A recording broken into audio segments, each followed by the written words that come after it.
Welcome back to Casking Points. Today is going to be a fun day because we're going to be trying 4 of the funkiest finishes that I've ever seen. So a good buddy of mine named McHammer, who I met at the New Era Bourbon Club pick back in Ohio a few weeks ago, turns out that he does a lot of his own finishes. And so what he does is he'll buy 20, 30, maybe 50 bottles of whiskey.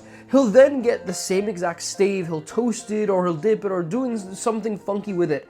He'll then put those staves in those bottles of whiskey themselves, and he says that 5 days of those staves in the bottle does enough work, since there's so much interaction between the oak and the actual whiskey, that 5 days is as good as 6 months, sometimes even a year in a small barrel.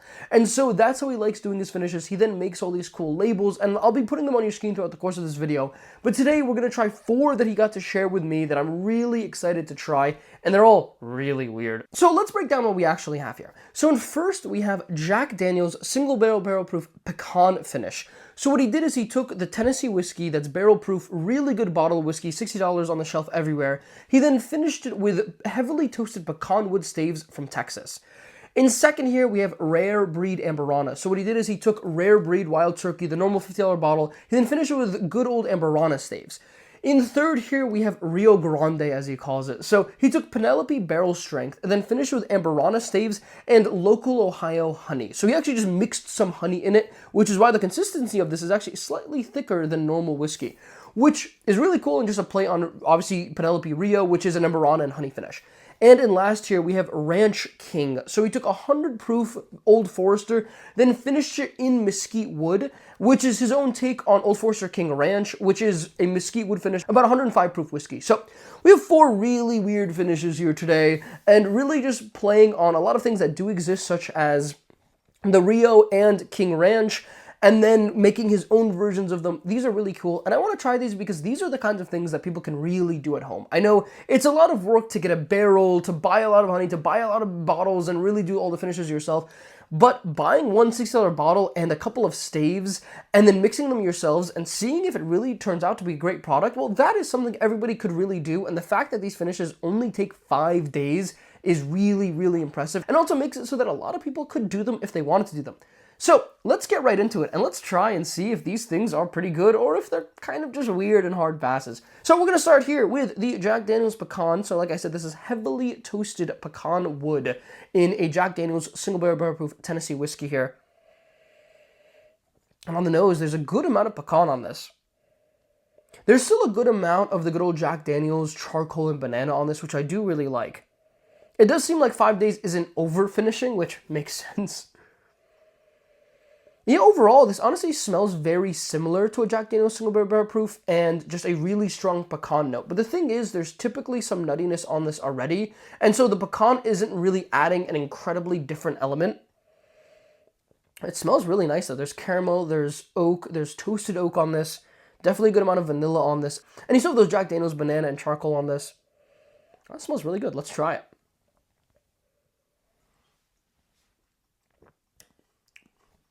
Wow, that's interesting. So it's definitely drinking a little bit hot, which I really like, actually. Like, you're clearly getting all that proof from the Jack Daniel's single barrel proof. I don't know exactly what proof this is. I'll put it on your screen, since I'll get this information at some point. I think it's around 126, 127 proof. And it drinks 126, 127 proof here, which is actually really nice. And the fact that you basically just have Jack Daniel's with some extra pecan on it is really cool here. Like, this isn't tasting anything like I wouldn't expect it to taste, which maybe down the line we'll try some things that I just wouldn't ever imagine it would have tasted something like that. But this is actually very standard here. I think the pecan works really well with the Jack Daniel's. I think it definitely makes it better. And this is already a $60 bottle that is really good for $60. One of the best in the market that's easily accessible at that price. So this is really nice here. I really like the pecan. Let's take a second sip.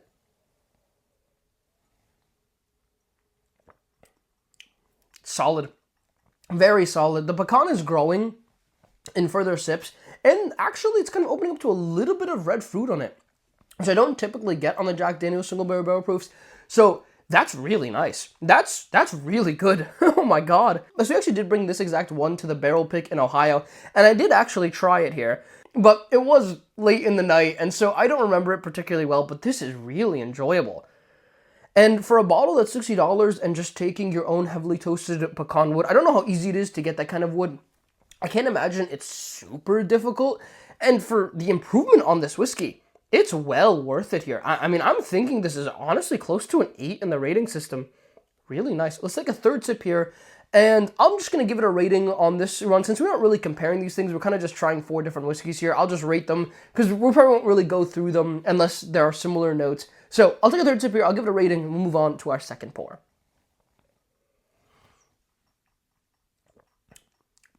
That's great. That's great. The red fruit grows, the pecan grows. The Jack Daniel notes, though, are still strong enough. And at that proof, you really are able to get a lot of different elements. I really like that. I really like that bottle. I'm going to rate that a 7.9. I think that's honestly a bottle that I'd pay double Jack Daniel's single barrel proof for. It's really solid, and it's a cool story behind it. And if you make this yourself, you can always forever say that that is your whiskey. So that's awesome. Let's move on. Okay, we got some water. Water's good. Let's go on to Rare Breed Amburana. So I'm not a Rare Breed fan, nor am I an Amburana fan. So this is going to be interesting. But it actually smells quite nice. There's a lot of cinnamon on this nose. Definitely a nice rich oak as well, and a ton of vanilla. Wow, this is actually really pleasant. I will say there isn't a ton of wild turkey funk on this, which I don't really mind. I mean, that Amburana is clearly the star on this. And maybe I don't dislike Amburana as much as I think I do. Let's take a sip.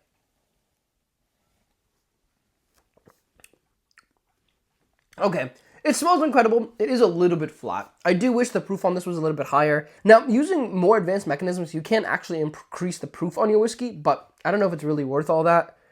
That is really nice here. And obviously, I don't know, even if this was higher proof, I don't know if those flavors would stay in that way. I honestly just wish they were stronger, which is to say, this is really good. The cinnamon is so strong on the nose. I mean, clearly there's a lot of Amburana going on this. And the fact that I don't love Amburana and I don't love Rare Breed, but the mixture of it is so much better. This one is surprising. The pecan wasn't as surprising. It's kind of what I expected, and it was really good. It was better than I expected. This Amburana, wow. I'm really interested to see how this Amburana and honey finishes third. But this is really nice. There's so much cinnamon, and the oak on it is just, it smells so good. It's vanilla and cinnamon. I could just smell this all day. Let's take another sip here. Yep, on the palate, it's just much more flat. I assume the proof on this is in the 110s, because that's around what Rare Breed is usually, which is not bad. But honestly, the smell is incredible. The palate is giving me that same flavor profile. It's just so much lighter that if this was bumped up 30 proof points, that could be one of my favorite whiskeys of the year. But on the nose, oh my god. I love whiskeys with great noses. And I know the palate's the most important thing, and obviously that's what I'm going to weight the most when I'm giving ratings. But man, a nice nose really just makes you sit and think. And I could just smell this all day with you guys. I'll take a third sip here and give it a rating, but I'm going to be sad that I'm not smelling this when I move on to other whiskeys, because wow, it just smells incredible. Let's take a third sip.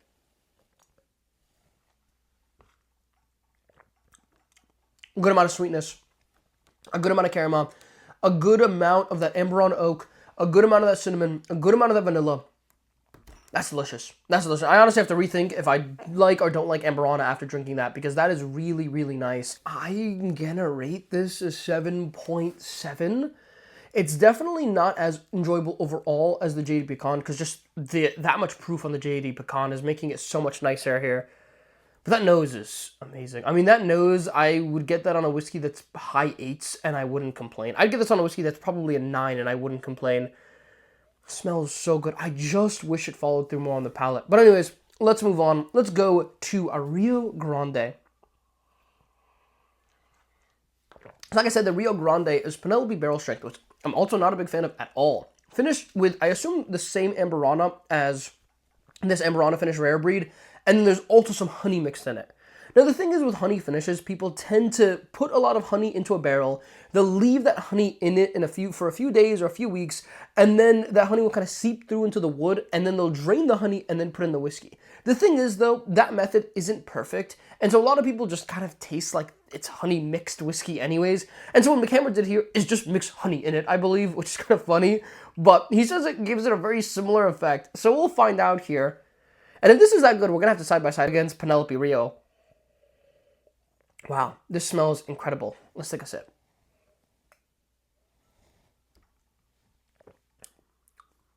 Interesting.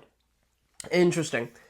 So, the proof on this is definitely also drinking relatively low.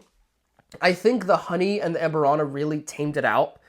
It is actually pretty similar to Rio. Like, it's not even worth comparing this to Penelope Rio. It actually really tastes very similar. I will say the Penelope Rio, the actual one, definitely a little bit more honey forward. I think this one is giving me the Amburana a lot more, which actually I kind of like Amburana. I don't know. This is convincing me that Amburana isn't the worst thing in the world, which I really didn't like a lot of the Amburanas I've had before. So, like the RD1 Amburana was probably my favorite of the Amburanas I've had, and even that wasn't that good. But this is nice.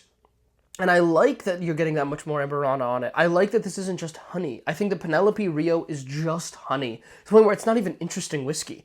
And honestly, what they did is take the Penelope Barrel Strength whiskey and finish it in Amburana barrels and honey barrels. So this is actually the exact same thing. But I think it really leans a lot more into the Amburana, and I like that Amburana. Let's take another sip here. It's really good. It's really good. I like it better than Penelope Rio. I like the honey on it. I almost think it could use a little bit more honey, but there's still a good amount of honey on this. Wow, it's really nice. And I will say, it is definitely my least favorite of the three so far. And that's just because I think, like the second one, it's just much more tame on the palate, where I think the finish really tamed out the palate a little bit, which is understandable. So it's drinking, I think, a little bit lower proof. And I mean, it is probably technically lower proof because it's the barrel strength mixed with a little bit of honey. And so, I don't know, maybe the honey is kind of taking up a little bit of the proof. So, I don't know. But it is very, very good.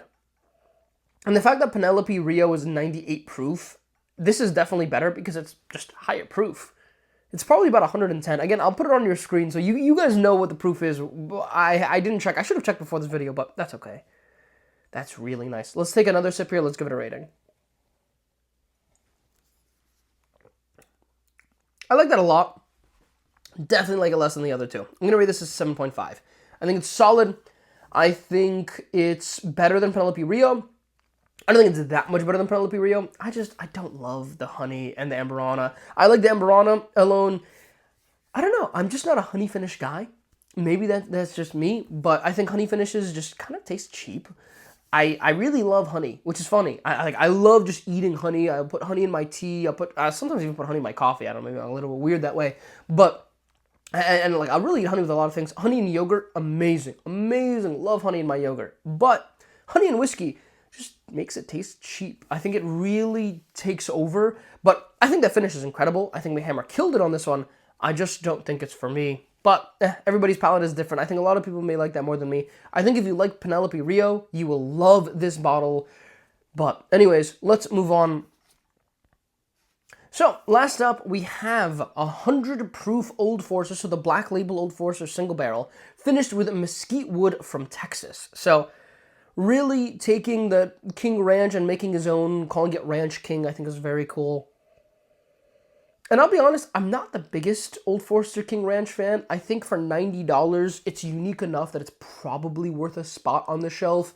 But it's not one that I think I'd really go back to a lot.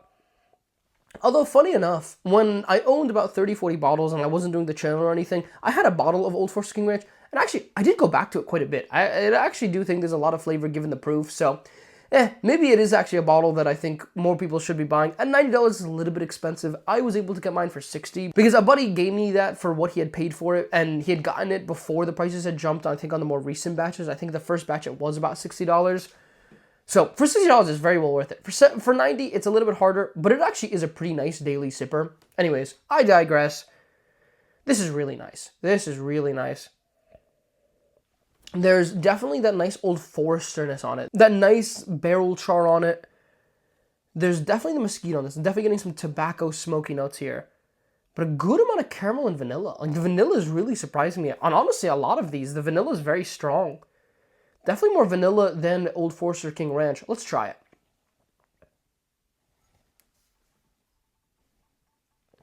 So, that's good. Very vanilla forward. So, the mesquite wood on this is definitely less strong than on the Old Forester King Ranch. And I think that's okay.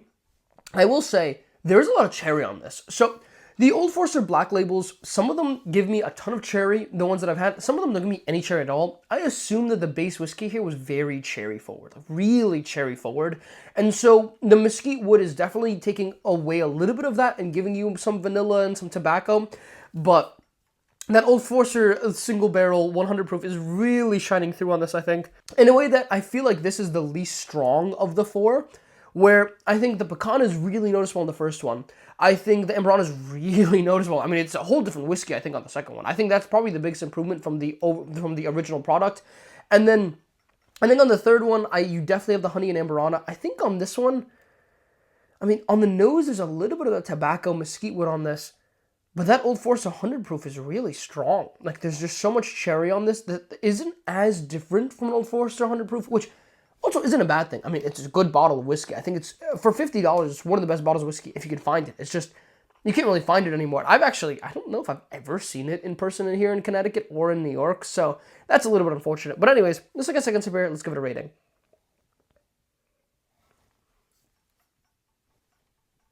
It's good. It's good, but really cherry forward. I will say, I like the first two a lot more than I like 3 and 4. To me, this just tastes like a little bit funky of an Old Forester 100 proof. And I do like the Old Forester 100 proofs. It's just not a bottle that I think is absolutely incredible. I think for $50, it's one of the best deals on the market, but you can't really find it for $50 anyways. So it's not a bottle that I think people should miss the fact that they can't find it for $50. I think a lot of the barrel proof bourbons are going to be very, very solid, and they're much more attainable. This here is nice. And I think really nice is a good word to describe it. Like, it's solid, it's enjoyable, but it's nothing that's really going to impress me in the way that I think the first two really impressed me. I will take a third sip here, just so I can be fair, because I think I gave everything a third sip. We'll give it a rating, and then we'll talk about the final results. It's good, it's solid. I do really like cherry on my whiskey. Old Forester tends to give a very medicinal cherry flavor to it. So, I don't mind it, but yeah, I think it's probably my least favorite. I think I'm going to rate it a 7.4. I don't like it that much less than the Rio Grande, but I definitely like it less. I think it's the worst here. And actually, funny enough, I think we went first, second, third, fourth today, which was a little bit disappointing because, you start off on such a high note and then you hope that everything else is like that. But overall, though, let's be honest here. I think these finishes were really interesting. And I think it really goes to show that people should be playing around with finishes a little bit more.